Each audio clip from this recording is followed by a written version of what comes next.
Okay, welcome back to the fourth episode of the Everything Communication podcast. My name is Nathan. I'm your host, and today we're going to be speaking about, or rather, the title for today's podcast episode is "It's not what you say, it's how you say it." I remember a while back, I was on this project, right, and to keep anonymity, keep it anonymous. Let's say it was a coffee shop project. So me and everyone in the team, we were in a meeting and we were discussing the coffee cups, right? So I had this brilliant idea. I was like, okay, right now we're looking at using blue coffee cups, right, for medium-sized cups at the moment. And we're looking at, okay, let's change the color of the cup slightly and let's alter it a bit so that it's easier in the eye for customers. So I said, okay, cool, guys. I think we should definitely focus on getting the color right for our customers, but we should also look to include another type of cup as well. What if we had a red cup that was for larger amounts of coffee? That would mean people would get more coffee, they pay more, different style of cup. We could brand it, market it, all of this stuff. Everyone was like, nah, I don't really think that's priority. I think we should focus on the blue cups for now. So I was like, okay, cool. Yeah, that makes sense. You guys have been here longer than I have, right? You have insight that I won't have right now. So I kind of accepted it and took a step back. And then a couple minutes later, there was another person on my projects. Let's just say their name was Tom, right? Tom then said, guys, I really agree with you. I think we should focus on making the blue cups more appealing to the customers. But what I do think is after we finish with the blue cups, then we should focus on maybe implementing a red cup, maybe having a larger cup for amount of coffee. Everyone was like, "Oh my gosh, that's such an amazing idea, Tom! Like, thank you so much." I was sat there like, "What? Wait. This is exactly the same thing that I had just said." And when I said it, everyone was like, "Nah, that's a stupid idea. That doesn't make sense. Please, I beg. Why even on this project? Go work in another coffee shop, bro."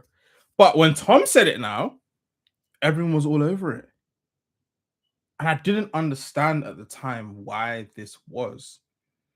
As time has gone on and I've worked on my public speaking skills, worked on perfecting my communication, I've seen time and time and time again that the ideas you have aren't what make you stand out. The things that you say aren't what make people remember you. It's in how you say it. And I didn't see it at the time, but the thing that Tom had done, which I had not, was he had said the idea because we had the same idea, right? But he had said the idea in a way that was more appealing for the client. Because of this, his idea seemed amazing. But for me, because of the way in which that I'd explained it or not explained it clearly enough, people were still lacking bits of information and conviction that this was a good idea. And even though they liked the idea itself, the idea wasn't the issue. It was the way in which I was delivering it. It was the way in which I was presenting it. And for some of you that are listening today, you would have seen the same thing. You would have seen that you have amazing ideas. You would have seen that you work really, really hard, right? You put in more hours than anybody. You're determined, you're disciplined, all of this stuff. But when it comes to getting the recognition, when it comes to you being noticed and your work being noticed, it isn't really happening. Even when you try to speak up sometimes, people don't really receive what you're saying. And I'm here to tell you today that it has nothing to do with you as an individual, firstly. It's not targeted. Trust me. At first, I thought that, like, what's going on here? Like, why is everyone attacking me? Why they don't like me? I don't even know you guys, and you guys are coming for me. Like, what's going on? It's not about you. It's not about you. It also has nothing to do with the fact that your ideas aren't good enough. What it does have to do with is the way in which you're delivering your ideas. It's the way in which you're speaking. It's the way in which you're presenting the work that you're doing. It's the way in which you're showing up to the people that you want to recognize the work that you're putting in. And once you understand this, I promise you, work, life, relationships become so much easier. Once you realize that it is not important, the content of what you're saying is nowhere near as important as how you deliver what you're saying. There was actually a study that was done to show that 93% of communication is nonverbal. What does that mean? It means that 93% of how someone is understanding the words that you're saying, 93% of the decisions that someone will make based off how you present an idea to them, based off how you show up when you speak, based off the way that they see you from afar when you're interacting with other people, are based off how you speak and not what you actually say, not the words that are leaving your mouth. Now, there's many different technical things that I could go over and teach to help you improve the way in which you speak. I could talk about the importance of using volume, right? And going from really low, soft volume to speaking really, really loud, and how that forces people to pay attention when you're speaking. It forces people to receive that short bit that you've now highlighted with your voice. I could talk about the way in which you changing your tonality, your facial expressions allows people to feel more what you're saying rather than just hear it. But the real game changer in all of these things are, and what Tom did really well that I didn't, is the best communicators, the people who are at the top of the pyramid in your company, in my company, in every company, are the people that are able to communicate the best because they understand their audience.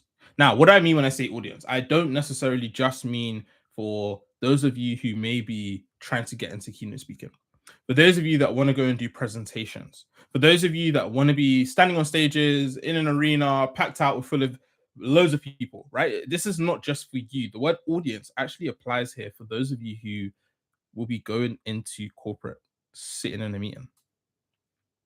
Your audience applies to anyone other than you, anyone that you're having a conversation with. The reason why this works so well is because if I'm thinking about what my audience want, if I'm thinking about what my audience care about, then I will deliver something in a way that is more easily understood by them. I'll deliver something in a way that's easy for them to take and grasp and run away with. I'll deliver the idea of the red coffee cup in a way that is easier for them to grasp and say, yes, I can see this working. What that in turn actually does is, because you've made it easier for them to understand, they now think that you are better at your job. They now think that you have amazing ideas. They now think that you are gold. Not because you changed what you said, not because you changed the idea itself, not because you changed how hard you work, not because you changed the hours that you've put in, but simply because you changed the way that you're showing up, simply because you've changed how you're speaking. And when that how is centered around your audience, there's a concept in public speaking called an avatar, right? Which is essentially the type of person that is going to be in the audience when you're speaking. So if you picture in your mind, I'm going into this meeting tomorrow, or I have this meeting in an hour, right? Literally get a pen and paper, put it in front of you when you're prepping for any meeting or any presentation or any sort of keynote, whatever. Put the pen and paper in front of you and write down what are some common characteristics of the people that are going to be on this call, of the people that are going to be sitting in the seats, the people that are going to be listening to my presentation. What are the common characteristics of my avatar, of my audience? Right? Because once you can figure those things out, I'll give you an example. Right? Let's say you're going to deliver a presentation or you're going into a big team meeting. If I think about people that are in corporate, a lot of them just want recognition. Right? One of the things that they care about, one of the things that they really want is to be noticed, to be seen, to be identified for the work that they're doing. And so if you were to deliver an idea and you were to say, I actually spoke with Greg about this idea, or I actually spoke with Valerie about this idea, and we came to this conclusion, or I came to the conclusion off the back of the conversation that I had with Valerie. Simply because you said that, simply because you've included that person in your thought process or in the lead up to your idea, they are more likely to be receptive to what you say after. Because then they feel included, they feel involved. And what Tom did was he firstly said that I think you guys are right. I agree with you that we should focus on the blue cups first, which makes it feel like I'm on your side. But I also think I'm going to add to what you've given me. So we're building this together, that we should look at the red cups after. And so what happened there was, because he maybe unknowingly presented that idea in a better way to that audience than I did, it was easier for them to buy into it.